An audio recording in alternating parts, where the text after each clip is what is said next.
Hello viewers, welcome to the another video of Himachal mania. Himachal GK की इस series में आज जो हम ज्योग्राफी का टॉपिक करने वाले हैं वो रहेगा हमारा क्लाइमेटोलॉजी ऑफ हिमाचल का पार्ट 2।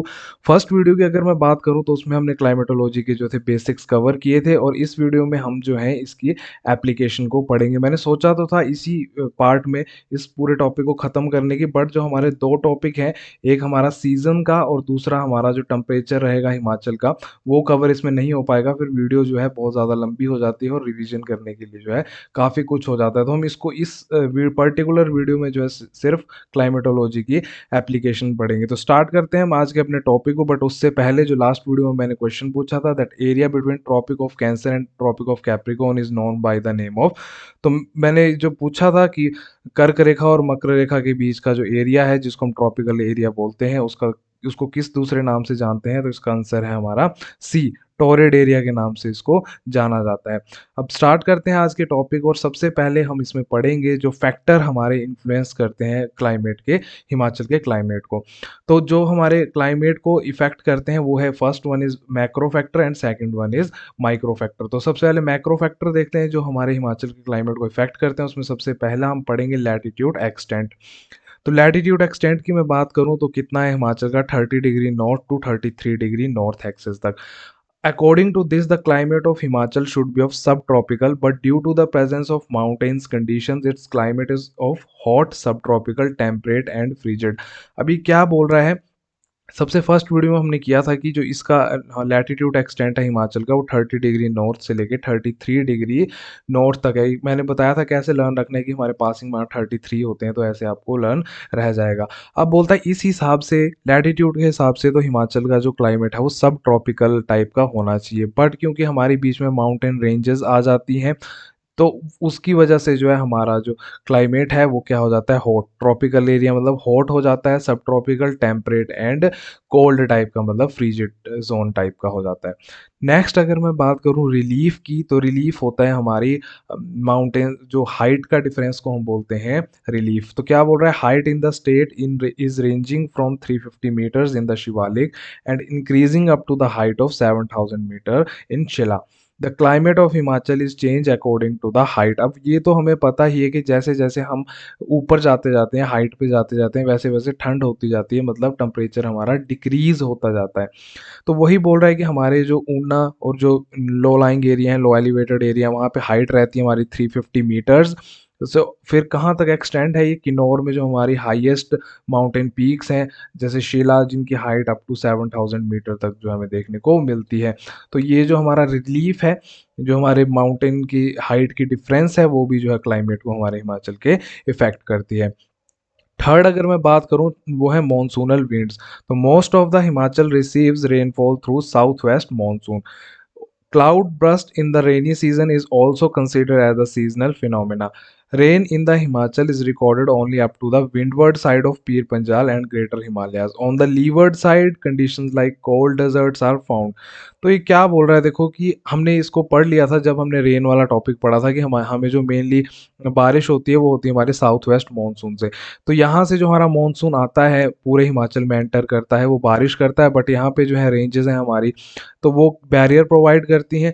तो यहाँ पे जो है बारिश होती है जिसकी वजह से हमारा क्लाइमेट चेंज होता है, और यही जो बैरियर है वो कोल्ड डेजर्ट बनाता है हमारे पांगी, लाहौल स्पीति और किन्नौर वाले एरिया को। तो मानसून कैसे इफेक्ट करता है आपने देख लिया, और 70% रेनफॉल जो है होती है हमें साउथ वेस्ट मानसून से ही देखने को मिलती है।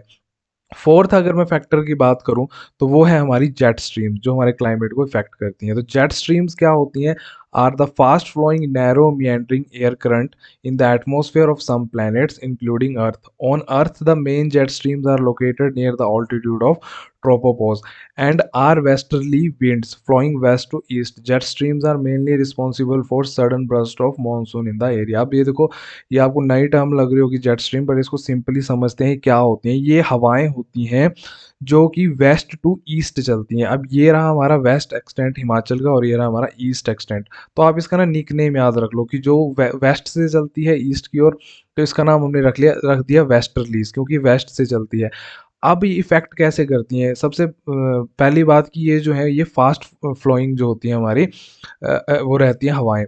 उसके बाद यहाँ पे मैंने आपको बोला साउथ वेस्ट मानसून जो है यहाँ से एंटर करता है हिमाचल में। यहाँ पे जो क्लाउड्स हैं अपनी पेस से जो है बारिश कर रहे होते हैं पूरे हिमाचल में।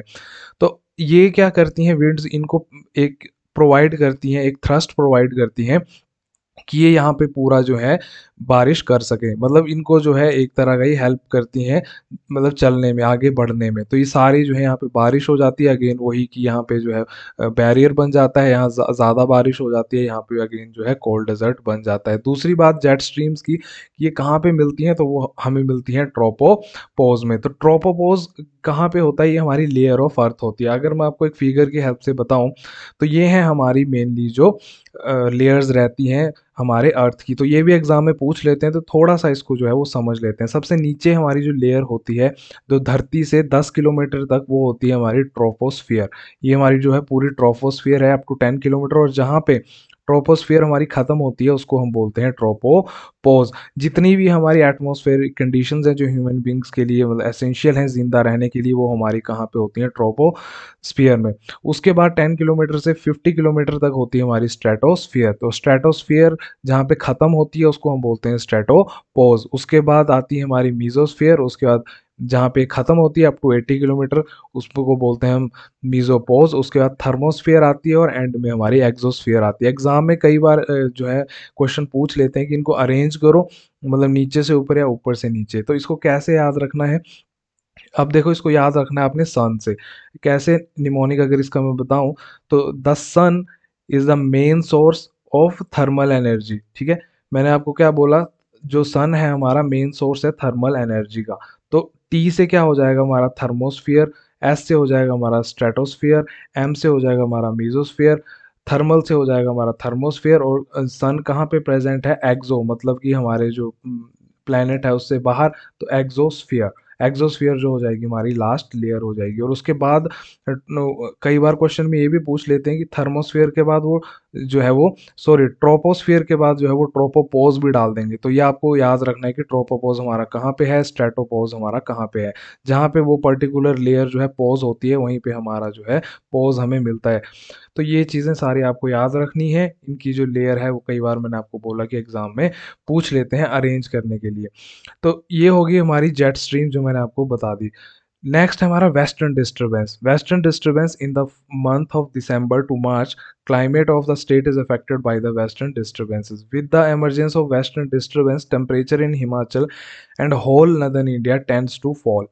It provides little rain in the area which benefit the rabi crops. In the lower areas and heavy snowfall is recorded in the higher areas. ये सब चीज़ें ना हम कर चुके हैं। मैंने आपको बोला ना बेसिक जो हम सारे कवर कर चुके हैं। यहाँ पे सिर्फ जो है हम एप्लीकेशन पढ़ रहे हैं। तो वेस्टर्न डिस्टर्बेंस कहाँ से आता है? जो आपने ये तो आपको पता लग गया कि जो हमारी बरसात में बारिश होती है वो साउथ वेस्ट मानसून से होती है, जिसकी 2 ब्रांचेज़ हैं। एक हमारी अरेबियन सी वाली और दूसरी बे ऑफ बंगाल वाली, जो पूरे जो है इंडिया में बारिश करती हैं। उसके बाद ये तो होगी बरसात में बारिश होती है। सर्दियों में जो हमारी बारिश होती है वो आती है हमारी मेडिटेरेनियन सी के ईस्ट वाले पार्ट से। यहाँ से जो है हवाएँ चलती हैं मॉइस्चर लेके, और पूरे जो इंडियन सबकॉन्टिनेंट है ये पूरा नॉर्दर्न वाला, यहाँ पे जो है वो बारिश करती हैं। बारिश तो इतनी ज़्यादा नहीं करती हैं, बट जो है जो हाई एलिवेटेड हमारे एरिया है वहाँ पे हमें स्नोफॉल इससे देखने को मिलती है। और दूसरी बात ये जो है राबी क्रॉप्स को भी जो है ये एक तरह का मतलब खराबी क्रॉप्स को ग्रो करने में हमारा वेस्टर्न डिस्टर्बेंस हेल्प करता है। तो ये सारी चीज़ें जो है आपने ध्यान में रखनी है। इनको हम पढ़ चुके हैं, बस ये एक तरह का जो है वो रिवीजन है। तो हमने जो है पाँचों हम हमारी मैक्रो फैक्टर हमने पढ़ लिए। दूसरी एक चीज़ मैंने जो आपको बतानी थी कि जब भी आप मेंस में या कहीं भी आप अपने आंसर राइटिंग कर रहे हैं, तो आपके जो प्रेजेंटेशन है वो होनी चाहिए फॉर्मल। फॉर्मल मतलब कि जैसे ये या तो स्क्वायर में बना दिया, तो रेक्टेंगल में जैसे ये लिखा हुआ मतलब बनाई हुई है फिगर, बिल्कुल वैसे होनी चाहिए। जैसे हम कॉलेज टाइम पे करते थे कि ऐसे बादल-बूदल बना के आते थे, वो जो है प्रेफ़रेबल नहीं होती है, जो हमारे एग्ज़ाम ये प्रोफ़ेशनल्स एग्ज़ाम रहते हैं। तो आपको क्या करना है, जो भी आपकी प्रेज़ेंटेशन करनी है, वो आपको फ़ॉर्मली जो है अपनी प्रेज़ेंट करनी है पूरी फिगर। नेक्स्ट अब माइक्रो फैक्टर्स की अगर मैं बात करूं जो इफेक्ट करते हैं, तो माइक्रो फैक्टर कौन कौन से हैं? सबसे पहले location of valleys. Location of valleys कैसे?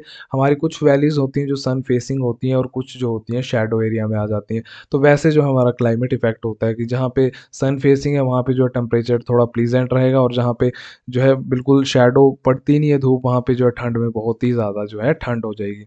Decrease in the temperature according to height, ये अगेन हम कर चुके हैं कि जैसे जैसे हमारी जो है वो हाइट जो है इंक्रीज होती है ऊपर की ओर को, तो वैसे ही कि हमारा टेम्परेचर जो है डिक्रीज होता जाता है। नेक्स्ट अगर मैं बात करूं effect of height on whether, ये भी वही सेम ऊपर वाली चीज़ बोल रहा है कि क्या इफेक्ट पड़ता है हाइट का वेदर पे। नेक्स्ट है decrease in temperature due to glaciers. अब जो हमारे हिमाचल में जितने भी ग्लेशियर्स हैं, जहाँ पे हमें कुल्लू गई, यहाँ पे साराउंगा ग्लेशियर है, लाहौल स्पीति, पांगी और किन्नौर में, तो ये जो इफेक्ट करते हैं हमारे क्लाइमेट को, जो ग्लेशियर्स हैं वो क्या कर देते हैं, ठंडा बना देते हैं हमारे पूरे क्लाइमेट को। उसके बाद प्रेजेंस ऑफ सनलाइट, ये मैंने आपको बता दिया कि जहाँ पे सनलाइट अच्छी पड़ती है वहाँ पे जो है टेम्परेचर जो है हमारा मॉडरेट रहता है, और जहाँ पे सनलाइट नहीं पड़ती है हिमाचल में वहाँ बहुत ज़्यादा ठंड रहती है। विंटर मिस्ट, अब जो ये हमारे मैदानी भाग हैं, जो हमारे ऊना हो गया, बिलासपुर हो गया, जो हमारे प्लेन एरिया से लगते हैं, तो यहाँ पे विंटर में क्या पड़ती है, फॉग वगैरह पड़ती है। तो उससे होता क्या है कि ये हमारी क्लाइमेट को जो है इफ़ेक्ट करती हैं, बहुत ही ज़्यादा ठंड हो जाती है, जिसकी वजह से जो हमारी राबी क्रॉप्स हैं कई बार उनको नुकसान भी हो जाता है। तो हमारी जो विंटर मिस्ट है वो भी जो है एक फैक्टर है हमारे क्लाइमेट का हिमाचल में। उसके बाद presence of reverse. Presence of reverse जैसे हमने पढ़ा था, हमारी जो 5 मेन रिवर्स हैं हिमाचल में, तो उनके जो आसपास के एरिया है वहाँ पे जो है क्लाइमेट जो है डिफरेंट रहता है थोड़ा, वहाँ पे जो है थोड़ी ठंडी हवाएं वगैरह चलती हैं, तो प्लीजेंट जो है हमें क्लाइमेट देखने को मिलता है जितनी हमारी रिवर्स हैं उनके आसपास के एरियाज में। तो ये थे हमारे जो थे सारे माइक्रो फैक्टर्स। उसके बाद अगर मैं क्लाइमेट ऑफ हिमाचल की बात करूँ ना, तो ये देखो क्या बोल रहा है कि south and south west area में जो हमारा क्लाइमेट रहता है वो रहता है ट्रॉपिकल और सब ट्रॉपिकल टाइप का। अब देखो क्या बोल रहा है, ये हमारा हिमाचल है, उसके बाद ये रहा हमारा साउथ एरिया इसका, और ये रहा हमारा साउथ वेस्ट वाला एरिया। साउथ वेस्ट वाला एरिया ये हो गया, और बिल्कुल ही साउथ वाला एरिया। यहाँ पे क्या बोल रहा है कि एरिया जो है हमारा कैसा, सॉरी क्लाइमेट कैसा रहता है, ट्रॉपिकल और सब ट्रॉपिकल। तो ये मैंने जो है मेंशन किया हुआ है, और ये क्यों रहता है ये हम पहले कर चुके हैं। उसके बाद क्या बोल रहा है कि मिडल में रहता है टेम्परेट। अब ये आ गए हम मिडल में, ये आ गया हमारा मिडल हिमाचल का, और यहाँ पे कैसा रह रहा है हमारा जो क्लाइमेट है वो टेम्परेट। उसके बाद क्या बोल रहा है ये कि नॉर्थ और नॉर्थ ईस्ट एरिया में कैसा रहता है, टेम्परेट टू क्लाइमेट। अब ये नॉर्थ वाला एरिया आ गया हमारे हिमाचल का, और ये नॉर्थ ईस्ट वाला एरिया आ गया, तो यहाँ पे कैसा रहता है, टेम्परेट टू फ्रीजिड, या हमारा कैसा अल्पाइन टाइप का, या जो कोल्ड टाइप का। तो ये यहाँ पे देखो टेम्परेट, और यहाँ पे फ्रीजिड और अल्पाइन टाइप का हमारा पूरा क्लाइमेट रहता है। तो ऐसे जो हमने क्लाइमेट को डिस्ट्रीब्यूट किया है हमने अपने हिमाचल के।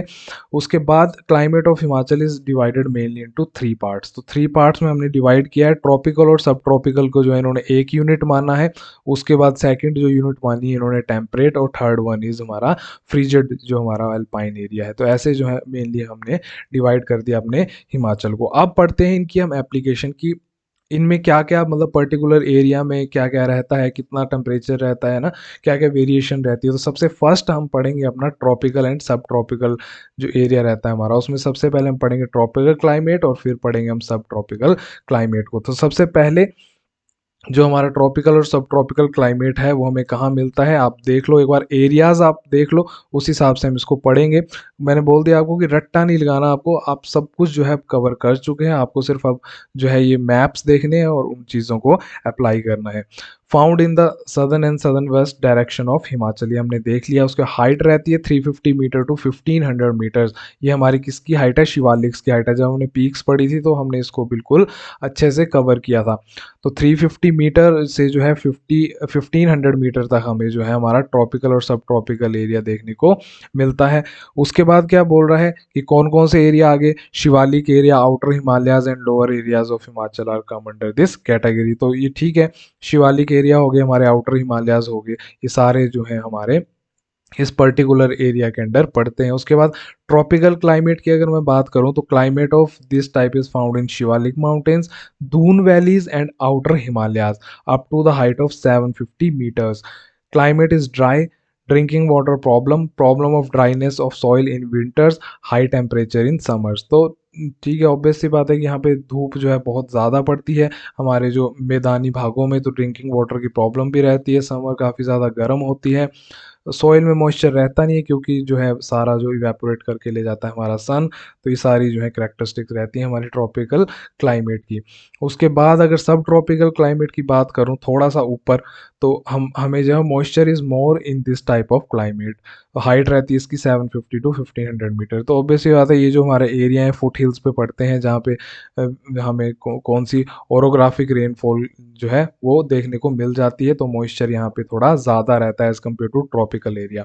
तो ये हमने कवर कर लिया हमारा एक पूरा जो हमारा एरिया था क्लाइमेट का। सेकंड है हमारा मिडल एरिया, जिसको हम टेम्परेट क्लाइमेट भी बोलते हैं। इसमें हम कवर करेंगे wet temperate climate and temperate climate.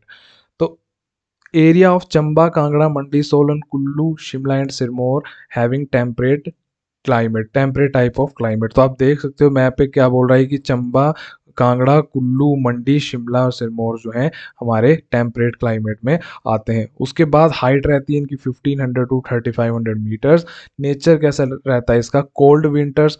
आप देख सकते हो जो धर्मशाला, जो मनाली, ये सारा जो एरिया है यहाँ पे क्या रहती है बहुत ही ज़्यादा ठंडी। शिमला का अपर एरिया, चंबा का अपर एरिया, यहाँ पे विंटर्स जो रहती हैं वो बहुत ज़्यादा ठंडी रहती हैं। प्लीजेंट समर, प्लीजेंट समर मतलब इन सारे जो हमारे मेन फेमस टूरिस्ट प्लेसेस हैं, है ना, मनाली, डलहौजी, पालमपुर, यहाँ पे क्या रहती हैं प्लीजेंट समर, तभी जो है टूरिस्ट आते हैं कि सुहावना मौसम रहता है गर्मियों में। मिडल टू हाई रेनफॉल होती है।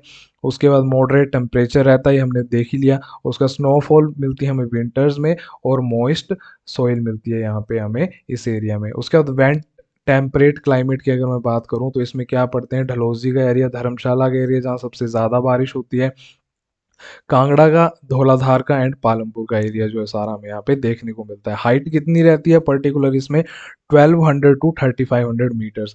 Pleasant summers, season winters are very cold, rain is between 250 to 350 centimetre and temperature 15 degree Celsius to 20 degree Celsius on an average हमें देखने को मिलता है पूरे साल में। और टेम्परेट क्लाइमेट की अगर मैं बात करूँ तो Shimla, Kotgarh area, Kufri, Narkanda, Nachan area of Mandi, Kullu, Siraj, Chamba जो है हमें एरियाज इस अपने पूरे जोन में देखने को मिलते हैं। हाइट रहती है इनकी 1500 टू 3500 मीटर्स, और टेम्परेचर रहता है average 12 degree Celsius to 16 degree Celsius. Rainfall हमें देखने को मिलती है 25 टू 100 सेंटीमीटर, और rain is in the form of snow in winter. जो सर्दियों में जो हमें रेन है वो बर्फ़ की फॉर्म में देखने को मिलती है इस पूरे अपने हिमाचल के एरिया में।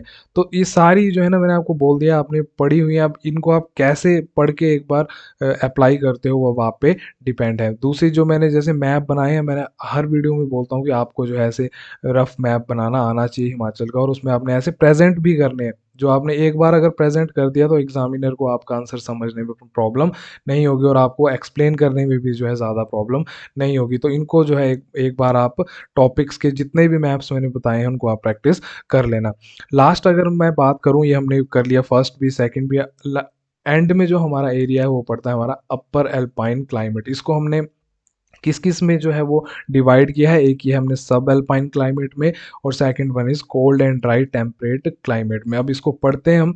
सबसे पहले above the height of 3500 metres. अभी हमने देखा कि लास्ट जो हमारा मिडल टेम्परेट एरिया था up to height of 3500 metres, ये था हमारा 350 टू 1500 मीटर तक। अब 3500 से जो ऊपर जाता है वो हमारा एरिया हो गया अपर एल्पाइन क्लाइमेट। इसमें आपको पता लग रहा होगा कि हमारे कौन कौन से एरिया आने वाले हैं, मेनली पांगी, भरमौर, लाहौल स्पीति एंड किन्नौर। तो Bharmour and Pangi area of Chamba, Lahaul Spiti and Kinnaur are the main area of this climatic zone. Average जो टेम्परेचर रहता है वो 1 degree Celsius to 8 degree Celsius यहाँ पे पूरे साल में हमें देखने को मिलता है। These areas are covered under the snow for 4 to 5 months in winters. Next है हमारा कैसे हमने इनको डिवाइड किया है, तो सबसे फर्स्ट है सब alpine area. So this type of climate is found above the height of 3500 meters. This area is on leeward side due to the presence of Pir Panjal and Dhauladar ranges. Dry and cold desert type of climate is found in this area.